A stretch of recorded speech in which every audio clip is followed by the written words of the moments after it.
Break news చూస్తున్నాం. ఏలూరు జిల్లా Denduluru YCP నేత వైసీపీ యువజన విభాగం జిల్లా అధ్యక్షులు కామిరెడ్డి నాని అరెస్ట్ అయ్యారు. దెందులూరు మండలం రామసింగవరంలో ఆయన నివాసంలో అరెస్టు చేశారు పోలీసులు. అయితే ఏ కేసులో అరెస్టు చేయడానికి వచ్చారో చెప్పలేదంటూ వైసీపీ శ్రేణులు ఆగ్రహం వ్యక్తం చేశారు. కామిరెడ్డి నానిని ఏలూరు రూరల్ పోలీస్ స్టేషన్ కు తరలించారు. మరోవైపు మాజీ ఎమ్మెల్యే అబ్బాయి చౌదరి బంధువులు చెల్లగోళ్ల తేజ, ప్రదీప్లను పోలీసులు అదుపులోకి తీసుకున్నారు. టీడీపీ ఎమ్మెల్యే చింతమనేని ప్రభాకర్ కక్షపూరితంగా అరెస్టు చేయించారంటూ వైసీపీ శ్రేణులు ఆరోపిస్తున్నారు. పోలీస్ స్టేషన్ వద్ద ఆందోళనలు జరగకుండా పోలీసులు మోహరించారు.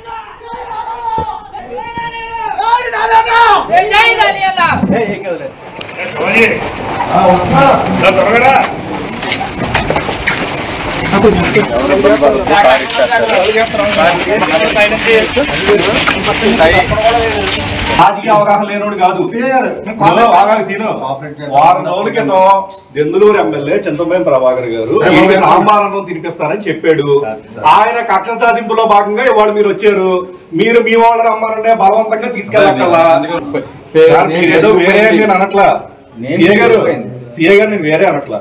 నేను మీతో కోఆపరేట్ చేసి వస్తాను. దాన్ని ఏ కేసులో అరెస్ట్ చేస్తారో చూపించండి. తప్పు ఎక్కడే కూర్చుంటారు, మీరు చూపించి తీసుకెళ్ళండి.